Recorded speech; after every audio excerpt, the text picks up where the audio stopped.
Hola amigos, bienvenidos a una emisión más de Tu Torah TV. Me da mucho gusto saludarlos. Soy Enrique Chmelnik, en esta ocasión con un tema interesante, un debate permanente, la ciencia, la Torah y la modernidad. Vamos a hablar de varios temas relacionados justamente con estos tres ámbitos, el tema de la ciencia, de la modernidad, por supuesto relacionados con el pensamiento judío, con el Pentateuco, con la Torah. Y para hablar de este tema, para debatirlo, nos acompaña primero el rabino Yosef Bitton.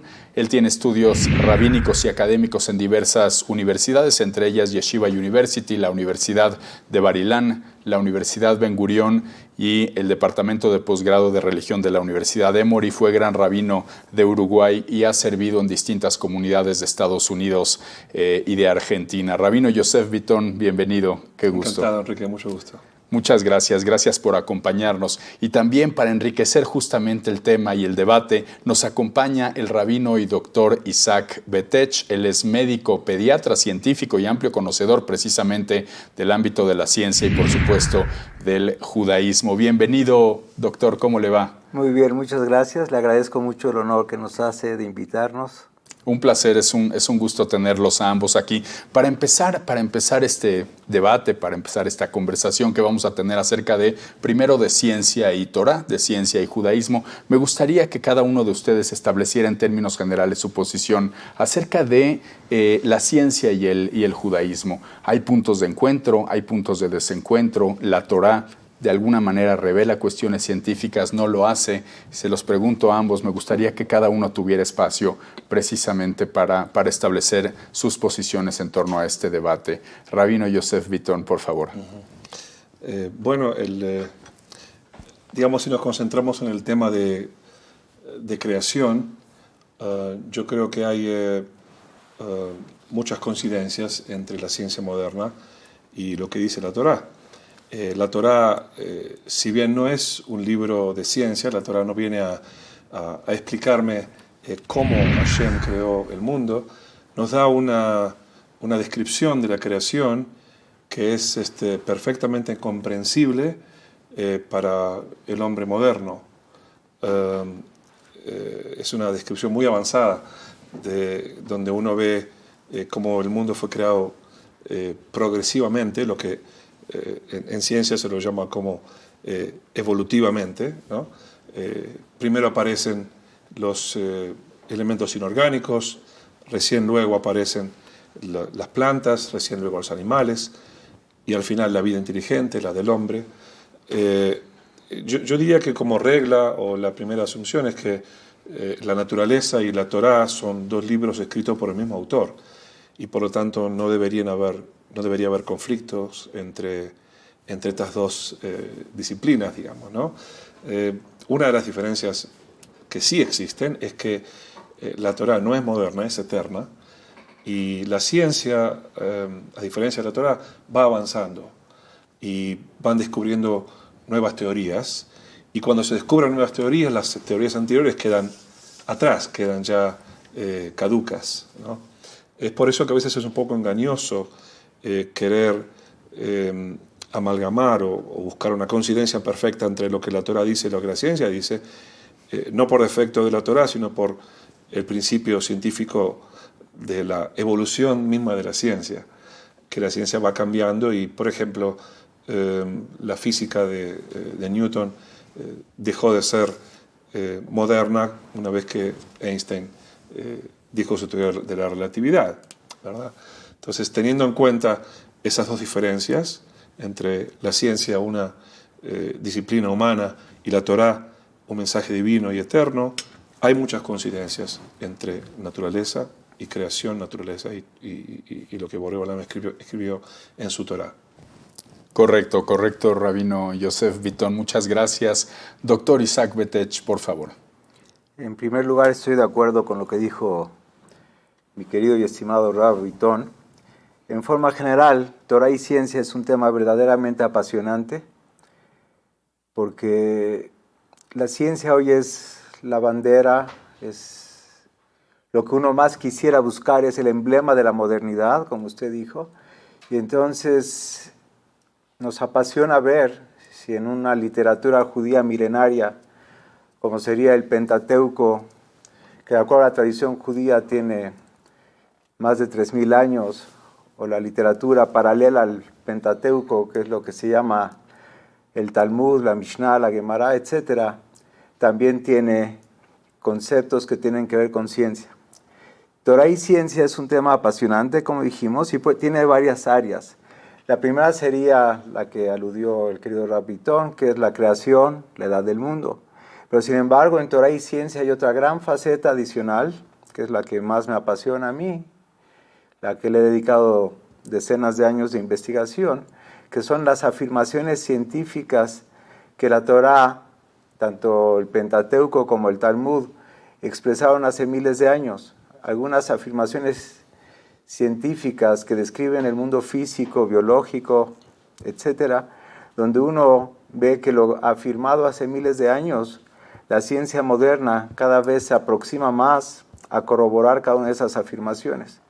Hay que aclarar que la literatura judía como tal, milenaria, no es un libro de tipo enciclopédico en cuanto a ciencia, sino los conceptos científicos los dice en forma incidental, cuando está abordando algún tema de tipo legal o narrativo, filosófico o ético. Muchas veces hace afirmaciones que parecen ser nada más incidentales o colaterales, pero encierran conocimientos científicos, todos correctos, de acuerdo a mí. Esa es la hipótesis que yo presento y que estoy dispuesto a tratar de analizarla.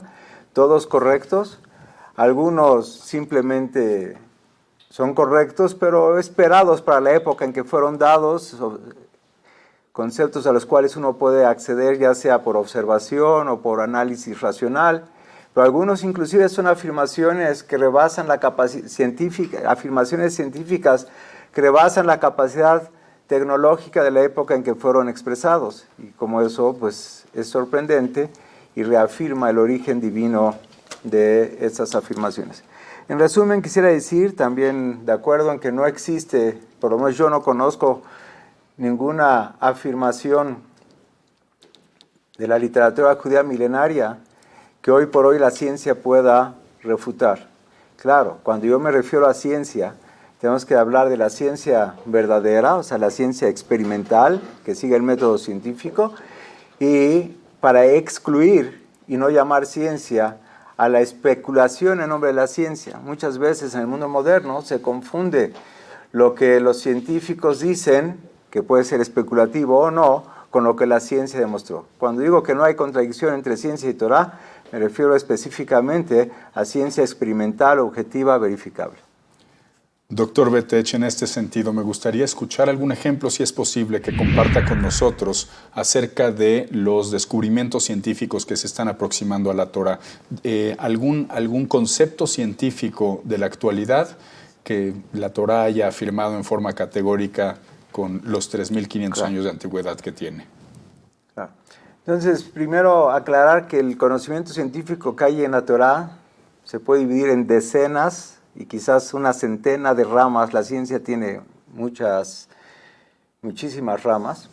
Y entonces los conocimientos que hemos estudiado, analizado, están divididos en decenas de ramas, y ya sea física, ya sea química, ya sea biología, medicina, cosmología, etcétera, independientemente de los aspectos de cosmogonía, que es la creación, etcétera.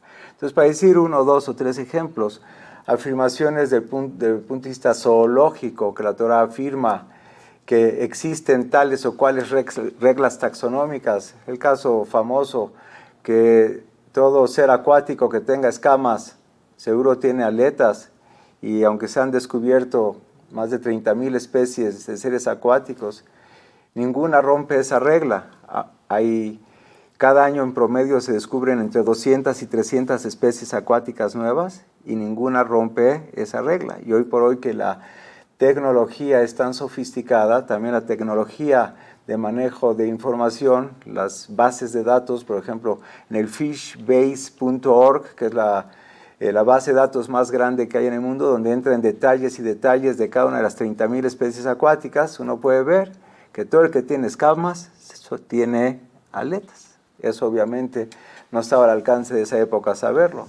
O por ejemplo, si entráramos en aspectos de astronomía, afirmaciones sorprendentes como el número de estrellas. A simple vista se ven un máximo de 6.000 estrellas, independientemente de la época y el punto en la Tierra donde uno observe.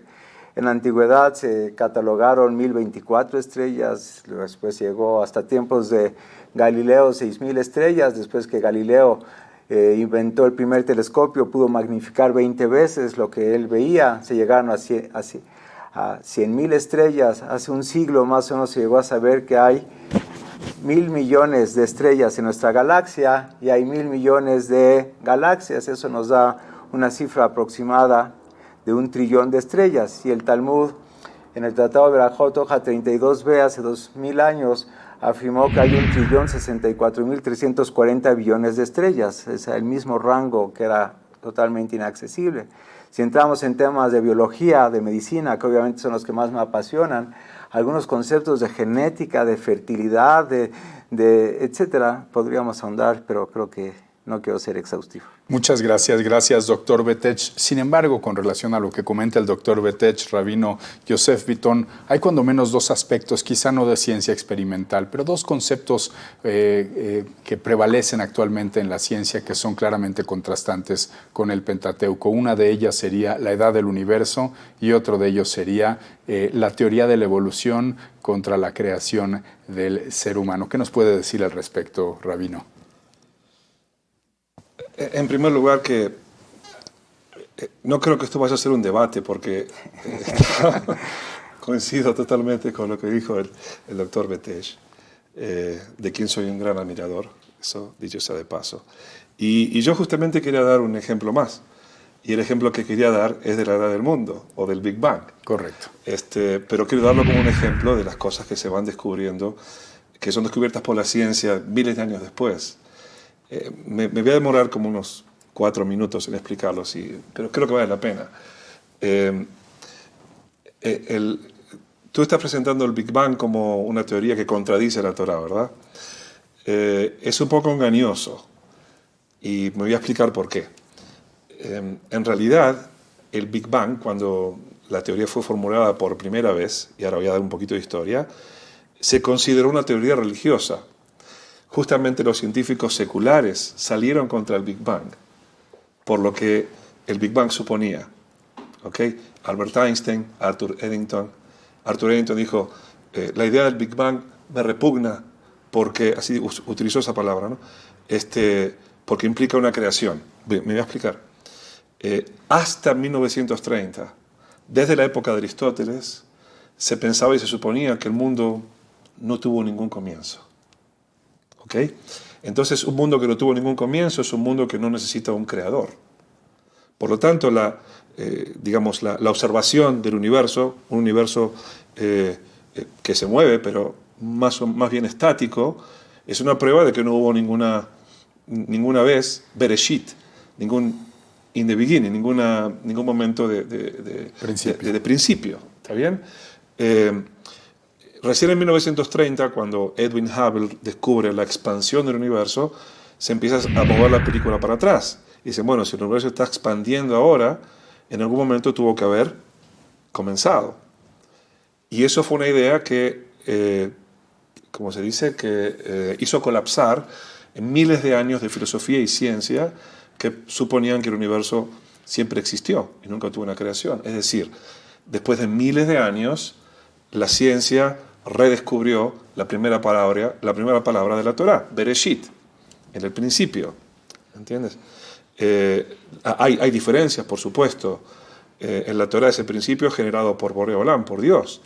Bereshit bara Elohim, Dios es el que hace el principio.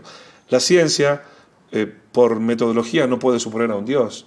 Por lo tanto, lo único que puede hacer es hacer una película hipotética hacia atrás y decir, bueno, hace 15.000 millones de años existía en un principio era una bola de fuego, después fue una pelota de béisbol, luego ping-pong, y hoy en día es un punto en el cual dice que concentraba toda la densidad, la energía y materia del universo, que explotó, ¿okay? Y que de ahí se creó el universo que conocemos hoy.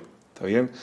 cualquiera sea la teoría o la dimensión de ese punto, la ciencia reconoce que hubo un punto de comienzo, que como dije, fue rechazado por los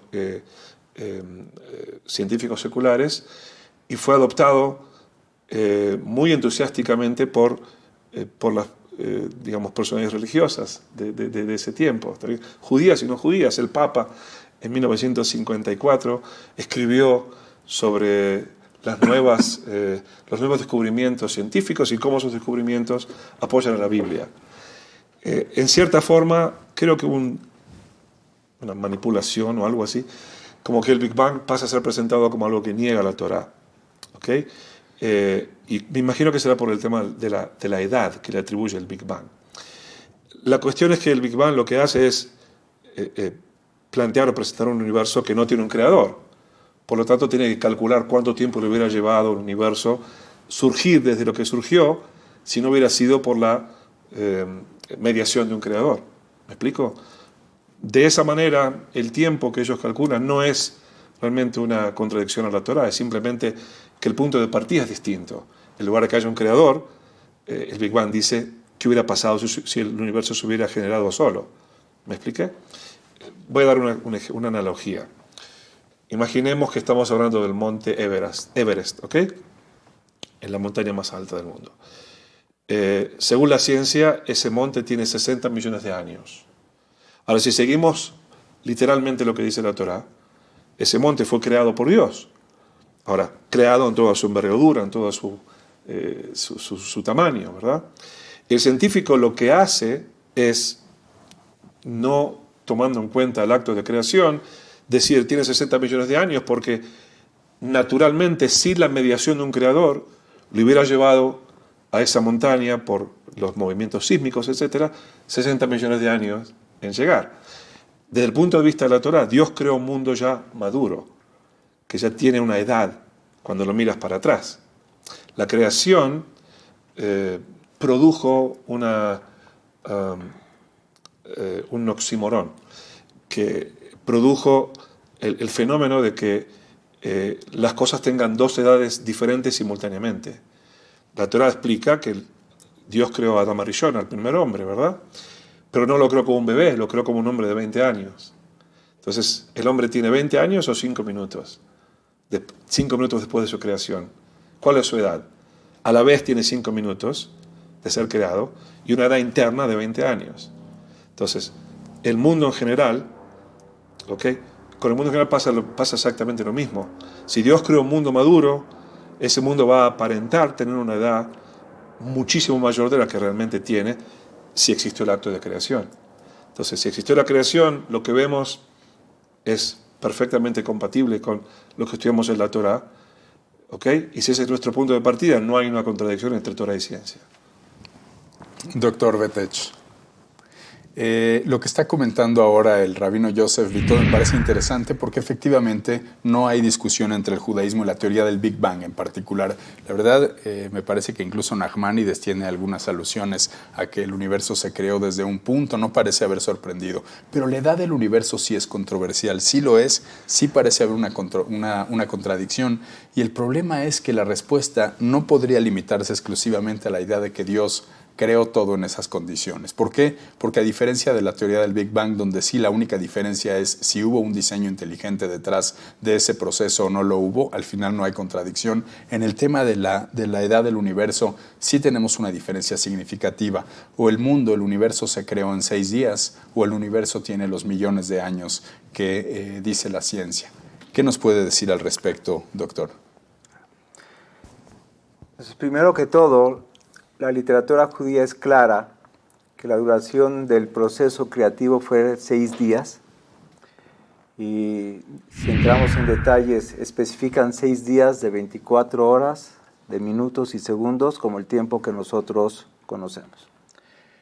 Entonces con eso aparentemente estoy agrandando la pregunta que usted plantea, por un lado. Por otro lado, tenemos que tener claro que las leyes de la naturaleza, como nosotros las conocemos, y que es el instrumento que usamos para medir la aparente edad del mundo, solamente esas leyes de la naturaleza entran en vigor después de los 6 días de la creación. Entonces, primero tener claridad que los 6 días de la creación, de acuerdo a la Torá, y también la ciencia no tiene ninguna forma de accederlo en forma natural, si la premisa es que hubo una creación sobrenatural. Y esa premisa tiene que ser aceptada porque la ciencia tiene sus leyes, tiene hipótesis, pero también tiene leyes. Entre ellas las leyes de la termodinámica. Por ejemplo, la primera ley de la termodinámica que dice que la energía y la materia no se crean ni se destruyen, solo se transforman. Entonces ellos no pueden dar una explicación de dónde empezó toda la materia y energía de donde se va a expandir o desarrollar el universo de la forma que sea. También hay la segunda ley de la termodinámica, la ley que dice que todo tiende en forma natural hacia el desorden, la ley de la entropía. Entonces, evidentemente, en la creación hay un incremento de orden continuo. Entonces, por un lado, la ciencia no puede acceder a estudiar la creación sobrenatural, pero tampoco tiene una explicación alterna. La ciencia, cuando quiere investigar la edad del mundo, lo único que puede hacer es lo que la ciencia tiene a su alcance, estudiar el aquí y el ahora en la forma más objetiva posible. Para eso, ellos han desarrollado, cuando digo ellos, no lo digo en forma que yo me excluyo, yo me considero un hombre de ciencia, solamente que con el escepticismo sano que requiere cualquier persona que tiene una formación científica, saber distinguir entre una hipótesis, que es una propuesta, una idea propuesta para explicar alguna observación, y una tesis o teoría o ley, que es lo que ya pasó, la hipótesis ya pasó la experimentación y entonces ya se demostró. Entonces cuando digo ellos, no es para excluirme, sino estoy dispuesto a incluirme entre el mundo científico, y entonces la ciencia estudia el aquí y el ahora y empieza a observar una gran diversidad de fenómenos que parecen sernos útiles para saber cuál es la edad del mundo o del universo.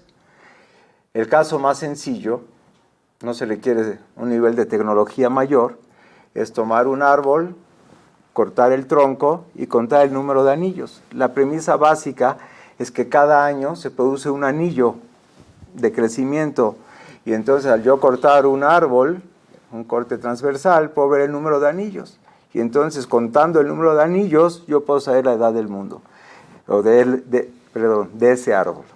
Sería la forma más sencilla, se llama la dendrocronología. De acuerdo a eso, el árbol que más anillos tiene está alrededor de los 5.000 años, 5.000 anillos, hasta ahí no hay ningún problema. Pero hay otros métodos, no estoy entrando en detalles, nada más carbono 14, por ejemplo. Por ejemplo, con mucho gusto abordamos el que usted sugiere, nada más una palabra más en la introductoria, que hay alrededor de 30 o 40 métodos científicos de datación o buscar saber el date, la fecha o la edad. El más famoso es el que usted dice, el carbono 14. Entonces, sobre el carbono 14, a veces es un poquito frustrante ver cómo ideas tan prevalentes, tan ampliamente difundidas, tan enarboladas, pueden ser tan desconocidas. Yo voy a decir, y todo lo que diga va a ser usado en mi contra. Yo estudié medicina y yo era un buen alumno, supongo. No estudié MMC mientras me caso, ¿no? Yo estudié realmente con la intención de ser un buen alumno y lo logré, creo. Tan es así que fui profesor universitario desde el segundo año de la carrera, etc. De todas formas, lo que dije que va a ser usado en mi contra, acabé la carrera como médico. Y si alguien me hubiera preguntado ese día, oye, la evolución de las especies, después de todo es un tema íntimamente relacionado a la biología, igual que la medicina, la evolución de las especies es una teoría, es una hipótesis o una teoría demostrada. Yo hubiera dicho, es una teoría demostrada, porque todos mis maestros universitarios, todos los catedráticos con los que interactué durante todos esos años, así me la presentaban y nunca me lo cuestioné. Llegó un momento en mi formación personal que decidí empezar a cuestionarlo. Entonces regreso al tema que usted me hizo.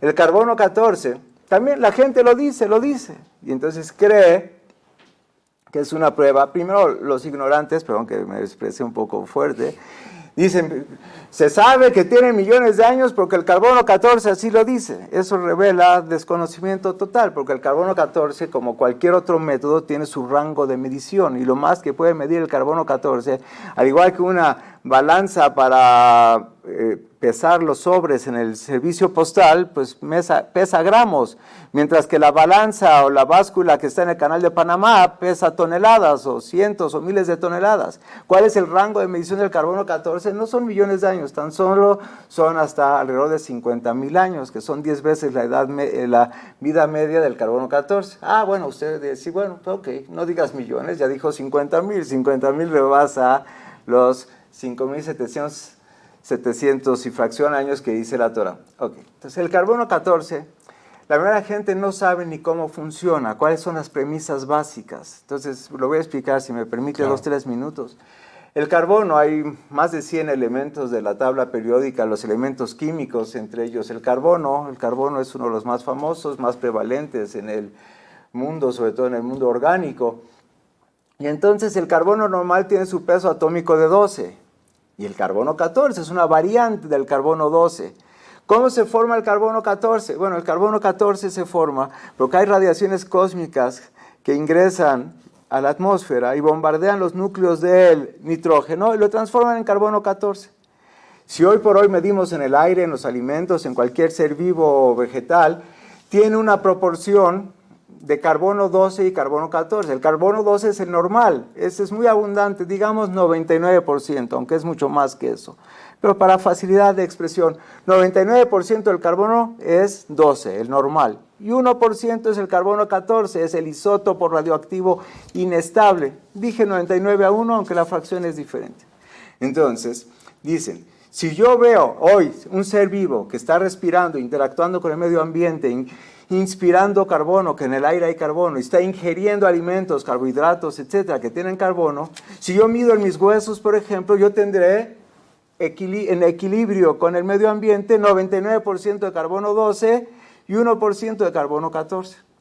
Ahora yo voy y busco un fósil, extraigo unos huesos de la tierra, le mido la proporción entre el carbono 12 y carbono 14. Si veo que tiene igual 99 a 1, diría murió recientemente. Pero como el carbono 14 es inestable, es un isótopo inestable, tiene lo que se llama la velocidad de semidesintegración. Y esa se ha medido que cada 5,730 años la proporción original baja a la mitad. Entonces, para decir el ejemplo sencillo, yo saco un hueso de la tierra, le mido la proporción de carbono 12 y carbono 14. Si es 99 a 1, quiere decir que murió muy recientemente. Pero si fuera que en vez de tener 1%, tiene 0,5% de carbono 14, digo, bajó a la mitad, pasaron 5,730 años desde que este ser vivo dejó de vivir e interactuar por inspiración. Y si le encuentro que tiene en vez de 0,5%, tiene 1/4%, entonces quiere decir que se murió hace 11,460 años y así sucesivamente. Esa hipótesis es tan buena que le hizo al que la propuso, al Libby, merecer el premio Nobel, y se lo merece, yo no le quito ningún mérito, nada más que ese, como cualquier otro método de datación, está basado en ciertas premisas, que es la que hay que analizar.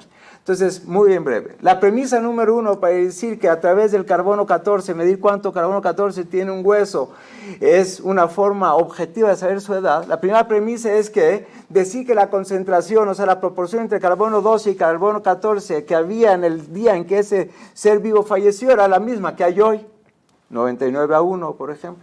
Segunda premisa, decir que no ha habido, que la velocidad de semidesintegración que dije que 5,730 años a que llegue a la mitad, que esa velocidad de semidesintegración es constante.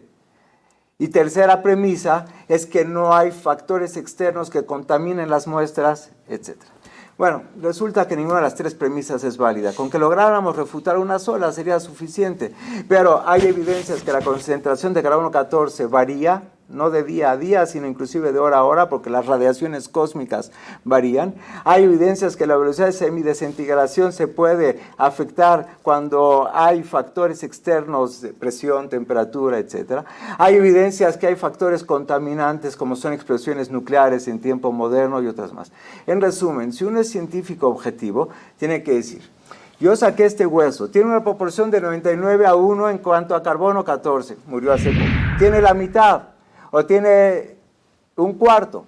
Entonces vamos a poner que fuera un cuarto, 11.460 años. Entonces yo tengo que decir como hombre de ciencia, si el día que este ser vivo murió, la concentración de carbono 14 era igual al día de hoy, y si la velocidad de semidesintegración desde que él murió hasta hoy no ha sido constante, no ha habido fenómenos cataclíticos que la hayan alterado, y si no ha habido ningún factor contaminante que afecte la calidad de mi medición en la muestra, entonces se murió hace 11.460 años. Pero como yo no puedo afirmar ninguna de esas tres premisas, entonces yo tengo que decir, no sé. Correcto, no se pueden afirmar, efectivamente, se pueden cuestionar las premisas, no significa entonces que la hipótesis sea inválida. Hablaremos un poco más adelante del tema para no ahondar. No invalida del todo la hipótesis el hecho que las premisas sean cuestionables, lo son efectivamente, como en muchas otras hipótesis científicas en las que también confiamos en términos generales. Ahora me gustaría preguntarle al rabino Yosef Bitton nuevamente sobre el tema de los 6 días de la creación, concretamente si considera efectivamente que el mundo fue creado en estos 6 días de 24 horas. Lo pregunto por lo siguiente: filosóficamente en el judaísmo consideramos que, a diferencia de la forma en que se lee la Biblia, por ejemplo el Pentateuco en otras religiones que también creen en ella, tenemos diferentes niveles de lectura. Y este es solamente el nivel literal, el nivel pshat, ¿correcto? Es el nivel más superficial de lectura. El judaísmo nos invita siempre a adentrarnos más, a pasar por otros, o cuando menos otros 2 niveles, y si queremos en los 3 también, es decir, abarcar los 4 niveles si es posible, en la medida de nuestra capacidad, de nuestro entendimiento y por supuesto del esfuerzo que tengamos. No estamos dándole demasiada importancia a la lectura literal del texto, no estamos reivindicando y defendiendo en una forma excesiva la parte literal de la obra. No deberíamos adentrarnos justamente en las interpretaciones, en la exégesis rabínica, para ver si efectivamente eran días de 24 horas, si son días como los entendemos ahora. ¿No hay algo más ahí que nos diga que efectivamente la ciencia y la Torá tienen puntos de encuentro sobre este concepto concretamente? Rabino. Es que yo pienso que hay muchísimos puntos de encuentro entre la ciencia y la Torá. Y por alguna razón el enfoque está puesto en el tema tiempo, que no creo que sea el más relevante. Me voy a explicar por qué. Coincidiendo con lo que dijo el doctor Betesh recién, de acuerdo a la interpretación judía, los 6 días de creación están fuera del marco del tiempo normal. ¿Me explico? Imaginemos teóricamente que en esos 24 horas de un día, Dios creó el mundo, la atmósfera o la vegetación de una forma acelerada. Una creación acelerada. ¿Puede Dios hacer eso en 24 horas? Los que creemos en Dios pensamos que sí. Sí, ¿verdad? Entonces, si yo lo fuera a analizar desde el punto de vista científico, una creación acelerada, imaginemos, como dije antes, el Monte Everest. Lo hizo de una vez. ¿Ok? Entonces, al crear de una forma acelerada una creación madura, se está creando un subproducto llamado tiempo. ¿Ok? Que resulta ser ahora el mayor conflicto entre ciencia y Torá, que no lo es. Yo te invitaría a que veas las increíbles coincidencias que hay entre ciencia y Torá y ver cómo el tiempo es prácticamente algo retórico que se quiere imponer allí. Sí te confieso que desde joven siempre tuve ese interrogante. El interrogante del tiempo es como comencé, pero después me di cuenta que no era tan relevante. Me voy a explicar un poquito mejor. Maimónides dice algo muy interesante respecto a los 6 días de creación. Los 6 días de creación son a la física o a la naturaleza de hoy en día lo que el embarazo es a la fisiología. Así lo explica Moreno Bujim, un libro muy importante. él dice así, dice, imaginemos un joven, un niño, que fue abandonado de chico en una isla, ¿está bien?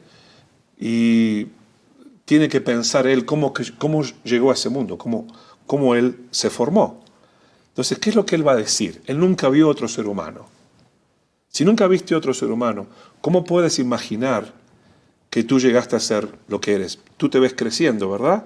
Entonces, tú dices, bueno, hace 10 años atrás yo medía 1 metro y ahora mido 1,5 metros. Quiere decir que cada 10 años crezco 1 metro. Por lo tanto, yo fui así chiquitito. Hubo un momento que yo fui muy chiquitito, como las plantas. ¿Está bien? Entonces, tú no vas a estar equivocado si piensas así, porque es lo máximo que puedes concebir. ¿Ok? Lo que tú desconoces es la existencia de una mujer. Lo que tú desconoces es que existe el embarazo, existe la maternidad, existe un proceso que no lo puedes deducir desde la fisiología tuya. Desde tu fisiología solamente puedes pensar que eras como el chapulín colorado, chiquitito, ¿ok? Y después creciste. No puedes pensar en nada más. Yo pienso que lo mismo hace el Big Bang. Se encuentra un universo en expansión. Lo que podemos hacer es volver la película para atrás y llegar al momento 0, o al momento 1, mejor dicho. ¿Está bien? Lo que la Torá me explica es, no tengo acceso a la creación, porque eso es como el embarazo del universo. Y las leyes del embarazo son diferentes a la fisiología. En la fisiología no puedo respirar más que por la nariz y por la boca. En el embarazo no hay nariz y boca que valga. Es decir, las leyes se contradicen, no solamente que no son iguales, son contradictorias.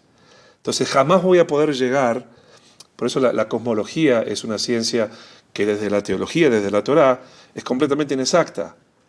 Es como querer deducir el embarazo desde la fisiología sin conocer a una mujer, sin conocer la maternidad, conociendo solamente a un hombre. ¿Me expliqué? Correcto. Por lo tanto, ahí es donde va el tiempo. El tiempo es diferente, la medición del tiempo. La creación fue al ritmo del creador. ¿Ok? Querer reducirla a las horas que conocemos hoy y compararla es un argumento que me parece que es muy vacío. Yo te invitaría a que, por ejemplo, veas cómo la Torá se habla de un movimiento progresivo, guiado por Dios, por supuesto, desde lo menos sofisticado hasta lo más sofisticado.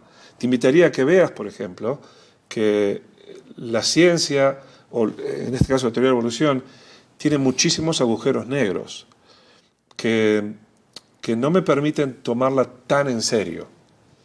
Te voy a dar 1 o 2 ejemplos. La creación o el surgimiento de la materia. ¿Por qué existe algo en lugar de nada? ¿Por qué existe el agua? ¿De dónde salió el agua? ¿De dónde salieron los átomos? Lo que la ciencia hace es explicar desde el punto 1 hasta los 1.000 millones de estrellas o de galaxias, ¿verdad? Desde el 1 hasta 1.000 millones. Lo explica muy bien, o a su manera. Hace falta muchísima fe científica, para creer que todo el universo se concentró en ese puntito. Pero lo tomamos como un acto de fe prácticamente. ¿Ok? Pero la ciencia no me puede explicar cómo se llegó de 0 a 1. No me lo puede explicar, no hay explicación. Es decir, para la existencia de este vaso de agua, la ciencia no tiene una respuesta. Yo sí la tengo. Bereshit bara Elohim et haaretz. La ciencia no tiene ninguna explicación para el origen de la vida. Es un tema muy, muy largo, pero al cual yo me he adentrado muchísimo. Y se trata de buscar aquí, allá, extraterrestres, lo que sea, la vida en otros planetas. No hay ninguna explicación para tu existencia desde lo inorgánico. Matemáticamente es imposible. Fred Hoyle dijo, la posibilidad de que una célula haya existido por un surgimiento aleatorio, casual, es de 1 sobre 10 a la 40.000. Y era un científico.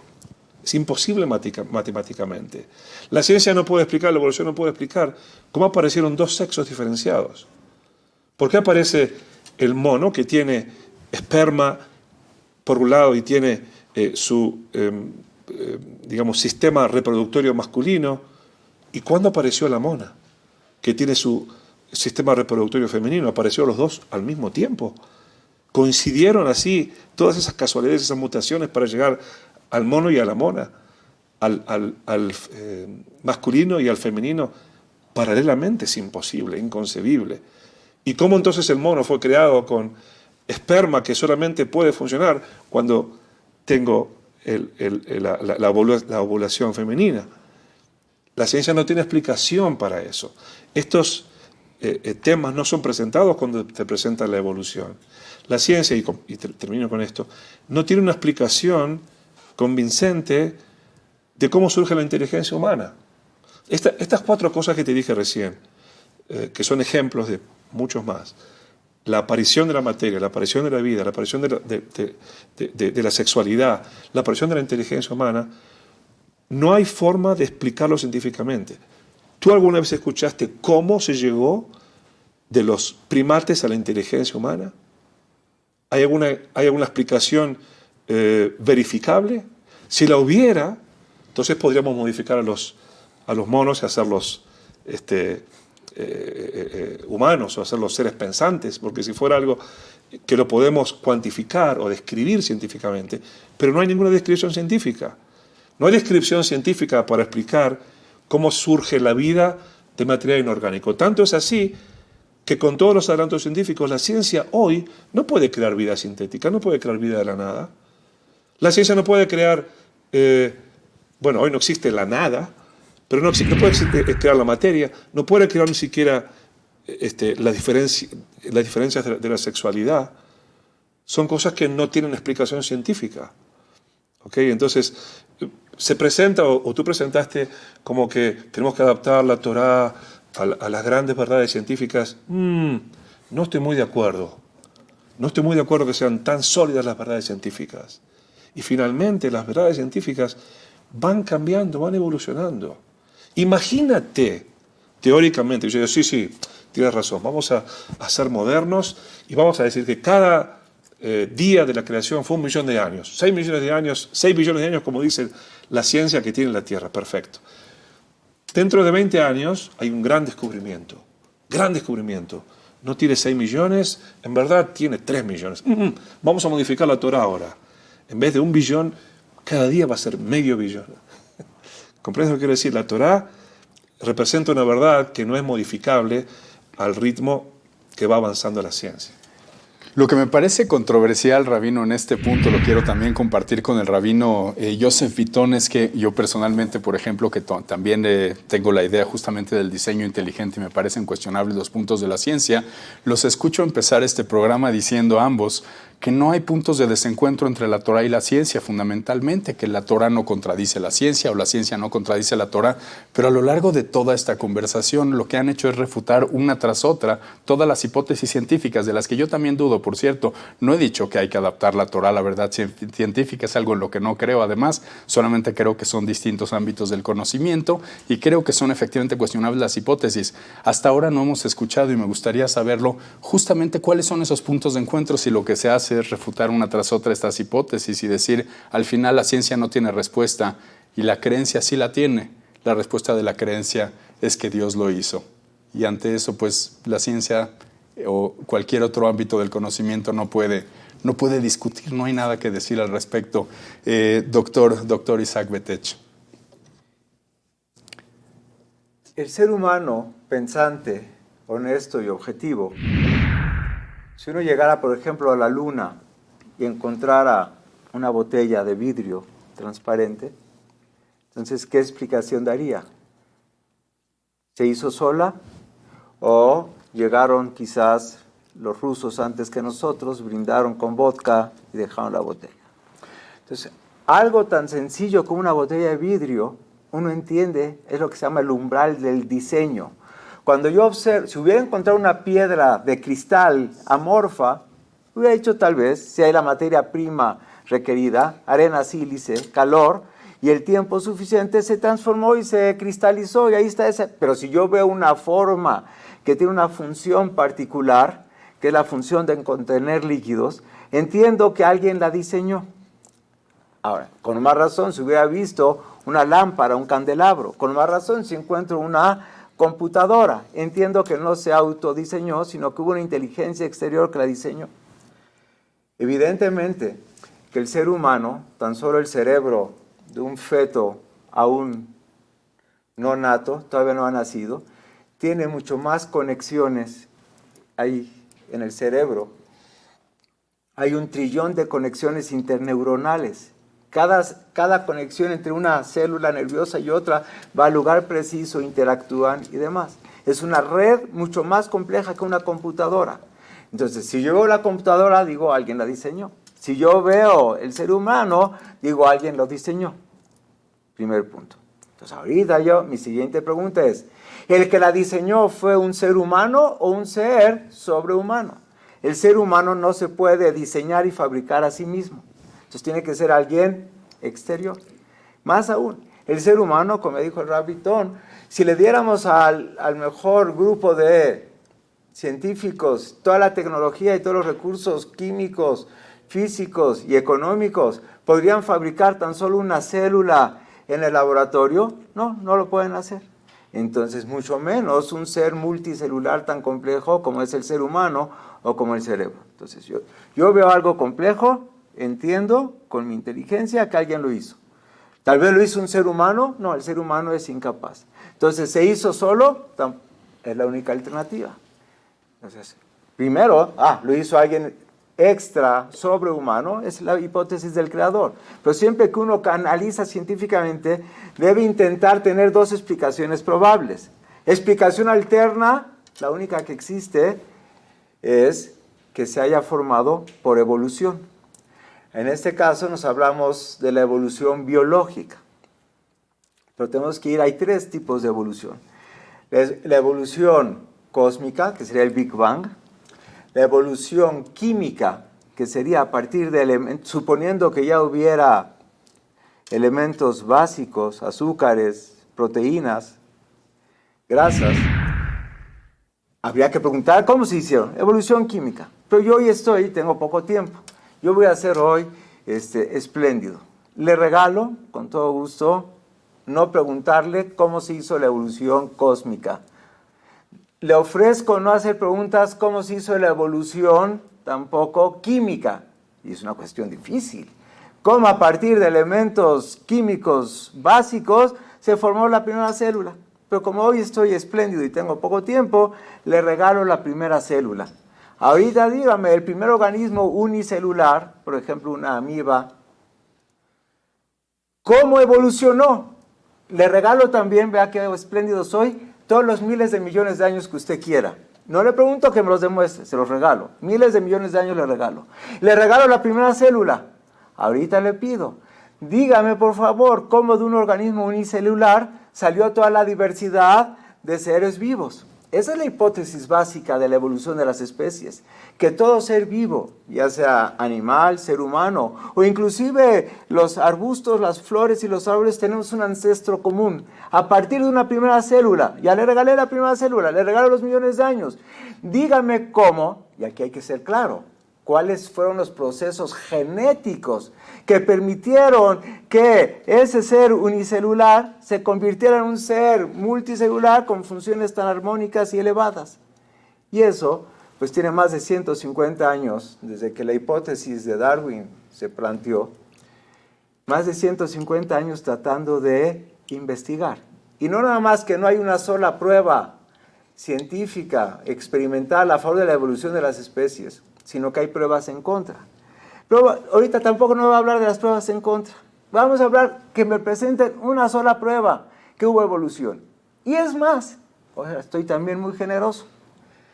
No me presenten ninguna prueba, nada más preséntenme un mecanismo hipotético potencialmente que permita decir cómo fue. Los científicos, si son honestos, no tienen ninguna explicación. Y por eso es que cada vez más científicos empiezan a dudar. Hay un website que se llama Darwin Dissenting Views, si quiere digo el website exacto, donde conjunta, hoy por hoy ya son más de 1000 científicos de todo el mundo que han firmado, hay requisitos para poder firmar ahí, tener por lo menos doctorado en ciencias exactas o biológicas y ser profesor universitario. y expresar una sola frase. No pienso que haya mecanismo genético alguno que explique la evolución de las especies. No pienso que la selección natural sea suficiente para explicar la evolución de las especies y hay que reconsiderarlo en forma objetiva. Pero yo no vengo ahorita a apelar a la autoridad de esos científicos, porque si yo apelo a esos 1000 científicos, usted me va a decir, pero tengo otra lista que hay 1100, entonces ya le gané. No. Si usted quiere decir que Isaac Betech, por decir un ejemplo, es el único que duda la veracidad de la evolución de las especies, le digo, no soy el único, pero no es mi fuerza. Mi fuerza viene en que yo le digo, tráigame a un experto en biología evolucionista, judío o no judío, por supuesto, que esté dispuesto a tener un intercambio intelectual, respetuoso, protocolizado, y que me presente una sola prueba que hubo evolución de las especies. De acuerdo, Rabino. Muy interesante. Cuentan que alguna vez una mujer le decía a su esposo, es un pequeño chiste, una mujer le decía a su esposo, yo no entiendo nada. Tú me dices que venimos de Adán y Eva, pero mi papá me enseñó en mi casa que venimos del simio. Y el hombre le dice, bueno, sí, pero yo no me refería a la familia de tu papá. Es interesante este punto. La cuestión es esta. Refutar las hipótesis científicas, digamos, por descarte, por negación, no afirman evidentemente lo que dice el Bereshit, que depende, como ya comentó el rabino, me parece importante, depende en buena medida de la confianza que tengamos en Dios, de la emuná que decimos, justamente de confiar en lo que dice este texto. Quisiera, aprovechando justamente este ejercicio que realiza de preguntas y de cuestionamientos a las hipótesis científicas, hacer lo mismo, pero del otro lado, hacerlo con el Bereshit, que ese es el punto, me parece interesante. Ya nos dijo Rabino que parte del cuestionamiento tiene que ver con la temporalidad, con el hecho de si son 6 días o millones de años y que el tiempo no se ajusta. La pregunta sería, de cualquier forma, más allá del tiempo, ¿por qué el orden de la creación que realmente no coincide del todo con el orden de la creación según la ciencia? Un buen ejemplo sería, el Sol es creado en el 4.º día. Ya existe la Tierra, ya hay vegetación. La ciencia, por el 3er día fue creada la vegetación, creció vegetación. No hay ninguna duda de que la vegetación depende del sol para crecer. Pero no había sol cuando creció la vegetación y en el 4.º día es creado. Más allá de esta idea de que efectivamente Dios pudo crear la vegetación, aunque no existiera el sol y faltara todavía un día para hacerlo, la pregunta sería entonces, ¿por qué hacerlo en ese orden? ¿Por qué hacerlo en un orden distinto de lo que la ciencia probaría rápidamente en el mundo y que pondría justamente en discusión a la ciencia con la Torá? Otra vez, no solo no hay punto de encuentro sobre algo que tenemos prueba fehaciente, que es la vegetación depende del sol para crecer. Fue creada la vegetación en el 3er día y los astros en el 4.º día. No había sol todavía. ¿Por qué ese orden? ¿A qué se debe, Rabino? Okay. Coincido contigo en que no tendríamos que decir religión y ciencia. Tenemos que decir quizás la Torá o la descripción de la Torá y la naturaleza o lo que vemos o la existencia coinciden plenamente. A veces la ciencia, especialmente ciencia especulativa, es la interpretación subjetiva de ciertos científicos que no está exenta de elementos ideológicos. ¿Okay? Entonces, sí, creo que quizás habría que decir lo que la Torá explica, la naturaleza, lo que encontramos, coinciden 100%.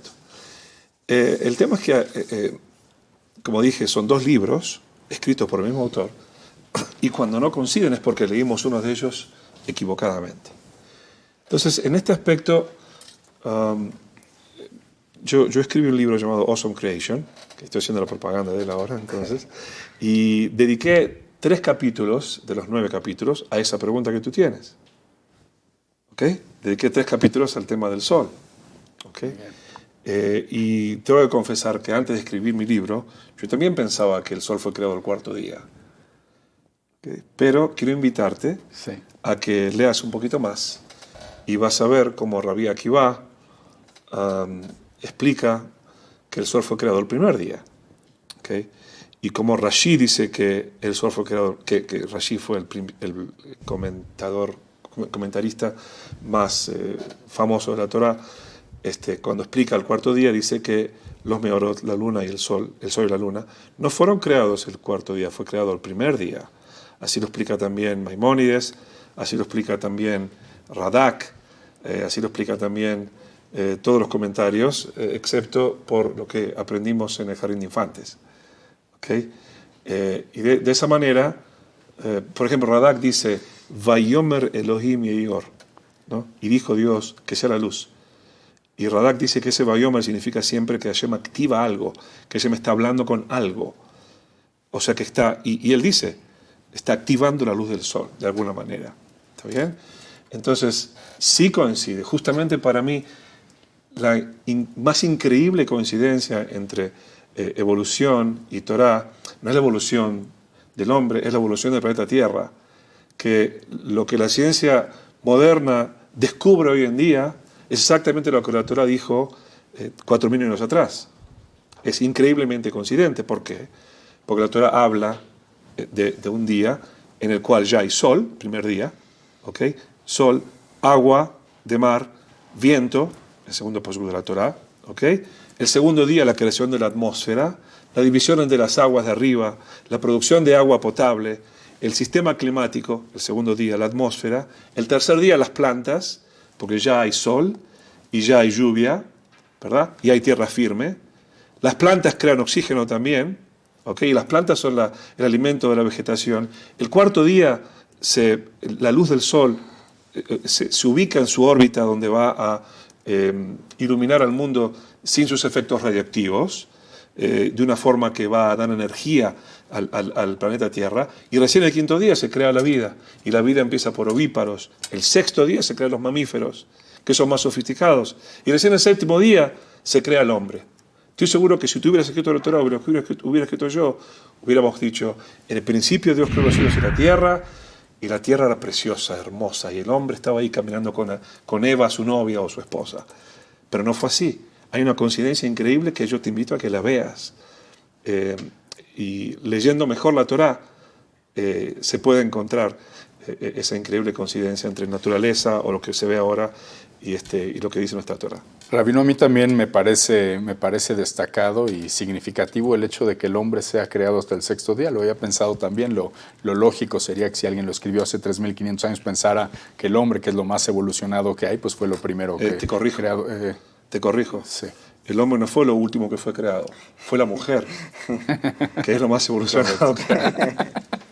Correcto.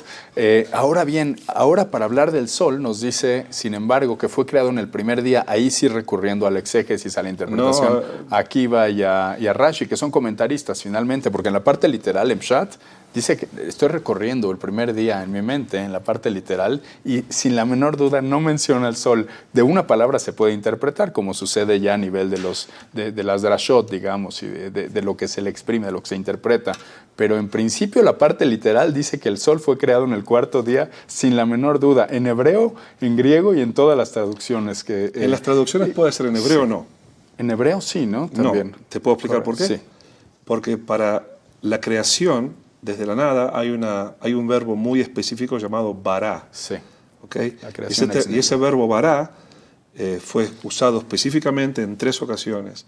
La creación de la materia, que aparece de la nada, la creación de la vida, que no aparece de material orgánico, que es dada por Hashem, y la creación de la inteligencia humana, que no es un proceso evolutivo. ¿Okay? En todo lo demás aparece vayas, que es una modificación de algo que ya existe.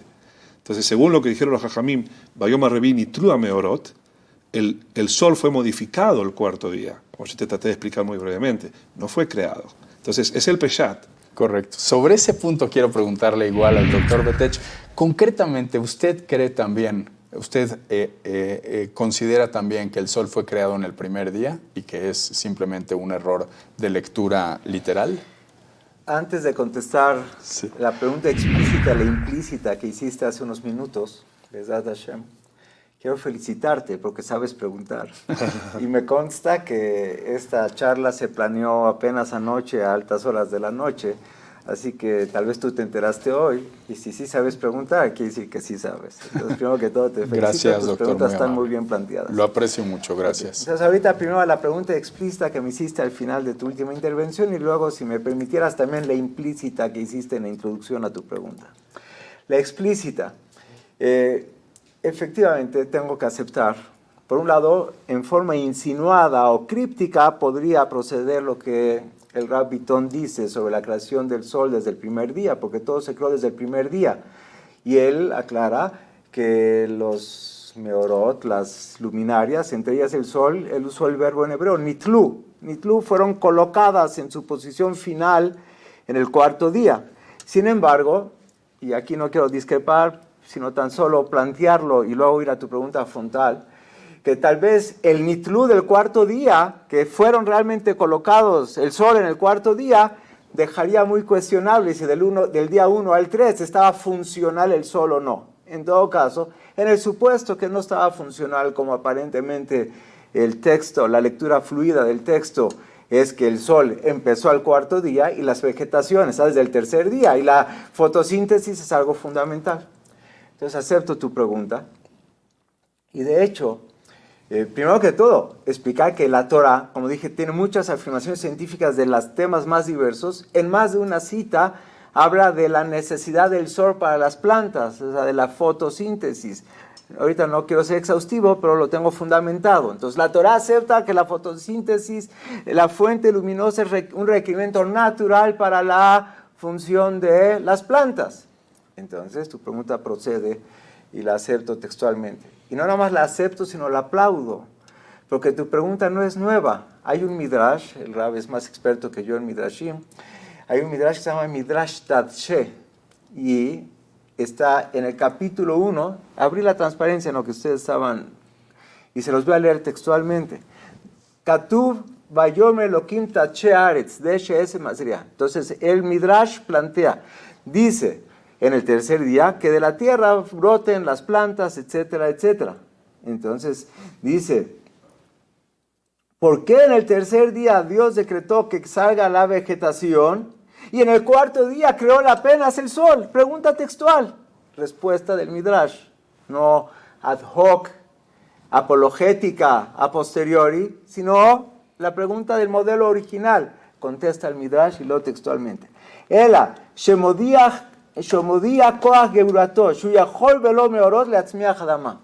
Hashem te quiso, lo hizo deliberado, el invertir el orden. ¿Qué le costaba a Dios hacer primero el sol el tercer día y el cuarto día la vegetación? Contesta el Midrash, Dios lo hizo deliberado, te quería demostrar que la omnipotencia del Creador es tal que no requiere del sol para crear la vegetación. Y es lo que dije al principio. Toda la explicación de los 6 días de la creación se basan en la parte sobrenatural. No hay explicación natural, porque las leyes de naturaleza que Dios mismo creó entran en vigor hasta después del 7º día, en la segunda semana, etc. Y ahora, entonces, acepto tu pregunta y no la respondo yo, sino el Midrash. Pero ahora quiero conectarlo con la implícita que tú dijiste. Y fue un ataque sutil, pero ataque en el sentido intelectual que lo estamos ahorita abordando. Tú dijiste más o menos así al principio de tu última pregunta que le planteaste al Rav Bitton. Dice, ok, refutar hipótesis sobre la creación no quiere decir demostrar que el Bereshit es verdad. Y acepto la pregunta, seguro que sí. Eso en inglés se llama the God of the gaps. Cuando tú encuentras ciertas brechas que no sabes explicar, entonces, bueno, como no sé explicar esto, entonces seguro lo hizo Dios. El Dios de las brechas, se diría en español. Y entonces acepto tu planteo. Hasta ahorita yo nunca pretendí, al cuestionar y pretender refutar tanto una antigüedad del universo mayor que el que la Torah dice, y sobre todo la evolución de las especies, no pretendí decir, ya que ellos no tienen explicación y que yo sé refutar sus hipótesis, eso es prueba que Dios existió. Es válido el argumento, pero con mesura. Después, para darle un poquito de fuerza a ese argumento, pero no para demostrarlo en forma contundente, te dije, si hay una botella, alguien la hizo. Si hay una computadora, alguien la hizo. Y si hay un ser humano, con más razón que alguien lo hizo. Y como el ser humano no sabe fabricar seres humanos, es un ser sobrehumano. Pero eso no lo pretendí llamar prueba, nada más fue llevar el argumento racional a que no basta refutar sus hipótesis, sino hay que dar un argumento, pero eso es un argumento. Ahora yo quiero ir a una parte más fuerte, las pruebas. Entonces, si tú me preguntaras, ¿tienes pruebas positivas de la existencia de Dios? Entonces, primero te diría, la eliminación de las explicaciones alternas y que racionalmente cuando hay algo complejo, alguien lo creó. Esa es la introducción. Pero cuando tú me pides pruebas sólidas, entonces yo te voy a decir, voy a analizar. El libro que de acuerdo a la hipótesis judía es el libro de origen divino, la Biblia y su obra hermana el Talmud, que van de acuerdo al modelo judío, ambas son de origen divino. Y ahí yo tomo más fuerza. Y ahora me voy por decir al ataque y no a la defensiva. Hasta ahorita yo estaba aparentemente a la defensiva, ahora yo voy al ataque. Ataque intelectual, sí, no te vayas a enojar conmigo. Entonces ahora yo voy al ataque. ¿Qué quisiera al ataque? Ahora yo me toca presentar. Si yo abro la Biblia y empiezo a leerla y encontrara que en la Biblia hubiera información contundente que me demostrara que un ser humano no pudo haber sido capaz de ser el redactor, el escriba, no nomás el escriba, sino el que redactó esa información, entonces yo ahorita estoy empezando a pretender presentar pruebas. Y te lo voy a decir nada más esquemático. En la Biblia hay profecías. Pero no profecías de decir cosas ambiguas, que mañana va a haber el sol, salir el sol, que va a haber calor. O tampoco yo te definiría 10 u 11 criterios para decir que es una profecía. No voy a decir que dos países van a luchar y uno va a perder y el que perdió va a llorar. No te voy a decir que este es el sol y que esta es la luna. No, profecías textuales con 11 criterios que podríamos analizar. Donde se elimina totalmente el factor adivinanza y por casualidad. Y yo te enseño que en la Biblia, cuya antigüedad no es cuestionable, aunque la postura judía es 3.300 años de antigüedad, la misma enciclopedia británica acepta que por lo menos tiene 2.600 años de antigüedad. Vamos a aceptar no nada más 2.600 trabajo. La primera traducción, la Septuaginta, en tiempos de Ptolomeo II, hace más de 2.000 años. Tengo un libro de hace más de 2.000 años, que me escribe textualmente profecías precisas, etcétera. Y se han cumplido. Y no nada más me dice profecías, aparte me hace afirmaciones científicas precisas, no ambiguas ni interpretativas, sino precisas y textuales, sobre ciertas descripciones biológicas, físicas, astronómicas, que rebasan la capacidad tecnológica de su época. Entonces, yo hasta ahorita iba a la defensiva, es decir, ellos no tienen ninguna forma de explicar la creación del mundo, etc. Ahora yo voy al ataque. Yo estoy dispuesto a presentar pruebas. Y como todo en ciencia, una prueba, para llamarse prueba, tiene que tener un factor que se llama la posibilidad de refutarla. Algo que yo presento y no tengo forma de comprobar o refutar, no se llama prueba científica. Si yo te afirmo, por ejemplo, la Torá dijo tal y tal profecía, y tú la puedes refutar, demostrando que históricamente no ocurrió. O si yo te digo, la Torá describió así o así cierto fenómeno biológico, genético, astronómico, y tú lo puedes demostrar, o que sí o que no. Entonces eso se llama la falsiability de una prueba. Una prueba tiene que poder ser falseable para poder llamarse científica. En resumen, no nada más estoy a la defensiva, sino me puedo ir, y será en otra ocasión, por supuesto, el demostrar pruebas objetivas que ese libro tiene un autor sobrenatural. Un ser humano no pudo haber sabido todo eso. Doctor, camisa de 11 varas en la que se metería usted, creo yo. Difícil las pruebas. Nos daría mucho gusto tener esa discusión. No puedo llenar una camisa de 11 varas porque soy un poco delgado, pero el propósito intelectual que planteé, estoy dispuesto a afrontarlo. ¿Conoce usted a alguien, doctor, que niegue la fuerza de gravedad en el mundo o el proceso de fotosíntesis? Sería un loco el que lo hiciera, ¿no es cierto? ¿Por qué? Porque hay pruebas fehacientes de ello. Sí. Si las pruebas de la Torá, de las profecías, etcétera, fueran tan contundentes, tan fehacientes, no habría después de 3.500 años en el mundo. Vamos a decir, por lo menos no habría en los últimos 100 años, si las profecías se cumplieron en estos 100 años, por dar un ejemplo, alguien que dudara todavía de ellos. Es decir, las pruebas Enrique, fehacientes... perdón que te voy a Sí, interrumpir, claro. perdona, de verdad que no acostumbro a eso, pero te metiste en mi terreno. Mi terreno es la medicina. Tú estás queriendo decir que si de algo hay pruebas contundentes, nadie lo va a dudar. O el que lo va a dudar va a ser considerado un loco, un Los demente. médicos no son considerados locos ni dementes. Y no hay ninguna duda que el cigarro es nocivo. Y conozco muchos colegas que fuman.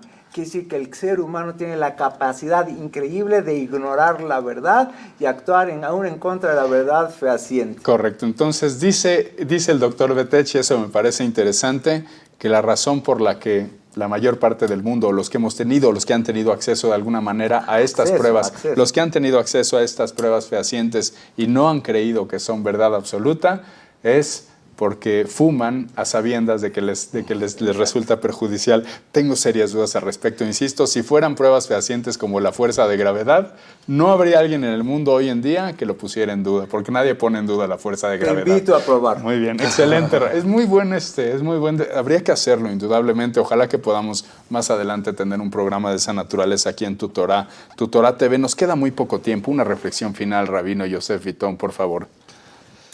Bueno, yo también tengo que felicitarte porque encontraste un punto de diferencia entre el doctor Betech y yo. Uno nada más, tardé todo el programa. Sí. Bueno, lo que me hace... Y lo hizo con cuidado el doctor Betech. Dijo, no quiero discrepar. Lo que me hace confirmar que somos los dos judíos, ya que por fin disentimos. Pero ese disenso, específicamente respecto a cuándo fue creado el Sol, creo que se remonta a un disenso rabínico milenario.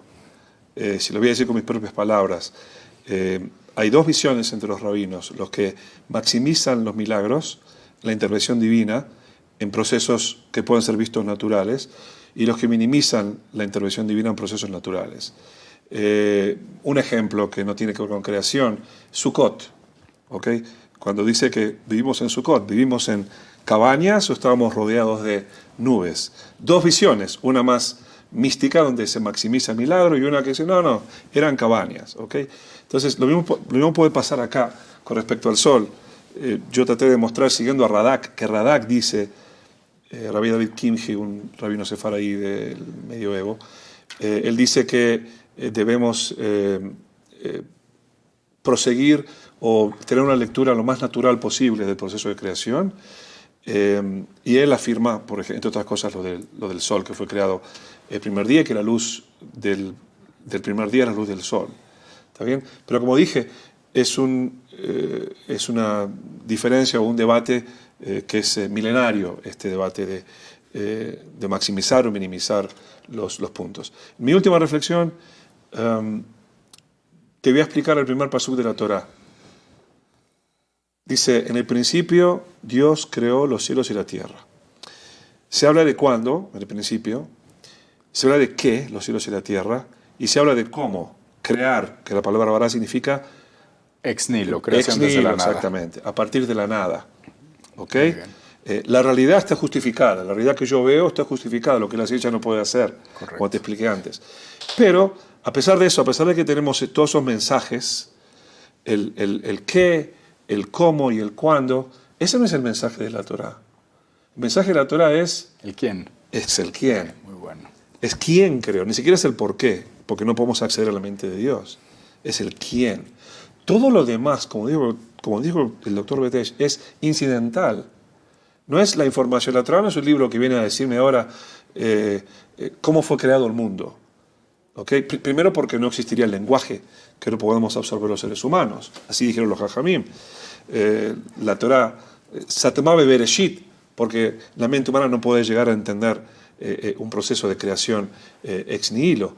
Pero el mensaje es ese. Y a pesar de todo, y a pesar de que el enfoque es un enfoque de quién lo creó, la narración de la Torá es absolutamente comprensible para el ser humano moderno y absolutamente compatible con la realidad que tenemos hoy frente a nosotros. Lo cual no puedo decir de la alternativa de la relación del relato científico, de cómo estamos acá y cómo aparecimos y cómo se justifican todas las cosas, porque como dijo el doctor Betech antes, sí pueden hablar del qué, pero no pueden hablar del cómo. Si pudieran hablar del cómo, lo podrían reproducir en laboratorio. Y mientras no se pueda reproducir en laboratorio, no hay cómo explicarlo. Gran reflexión del rabino, la verdad. La Torah no viene a decirnos cómo se creó el universo, no podemos comprenderlo, son otros tiempos, otras condiciones. Lo que nos viene a decir es que alguien lo creó. Y eso es fundamental. Ese alguien con mayúscula. Correcto, ese alguien con mayúscula, pero ese alguien con mayúscula, de eso depende en buena medida que se cumplan o no los preceptos que vienen a continuación. Me parece que es el propio Rashi el que pone en cuestionamiento por qué no empieza hablando de la liberación de Egipto, por ejemplo, cuando ya somos un pueblo. Empieza con la creación, no para decirnos cómo se creó justamente, exacto, sino para que sepamos que cuando Dios dice, esta es la tierra que les corresponde y otras cuestiones, estas son las leyes de justicia, sepamos que fue creado el universo precisamente por el muy buena reflexión, muy interesante.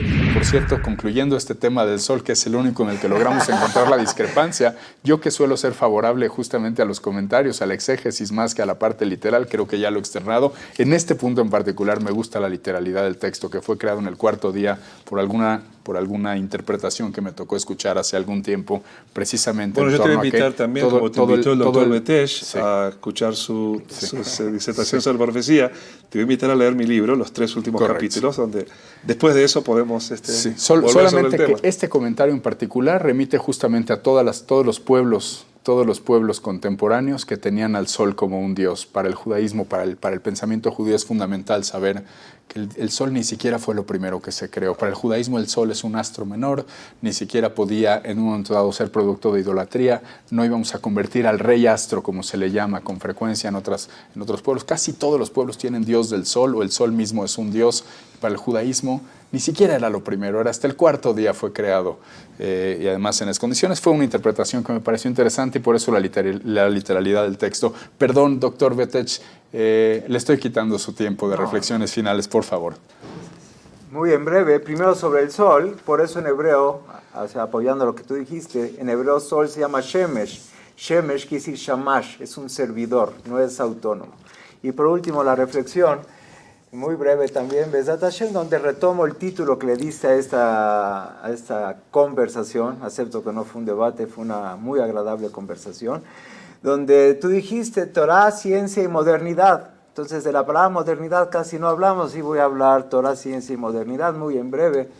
Hay un concepto que, primero parafraseando a Luis Pasteur, dijo, poca ciencia aleja de Dios, mucha ciencia acerca a Dios.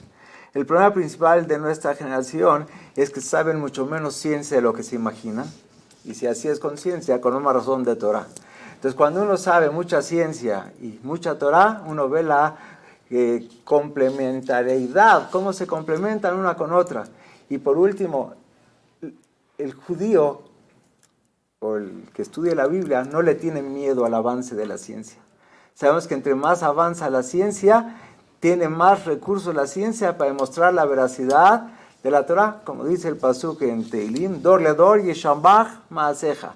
Cada generación que pasa tiene una postura más elevada para hacer una alabanza a Dios en forma más intensa, porque somos capaces cada vez de entender mejor la complejidad de la creación de Dios y la veracidad de todo lo que Él afirmó.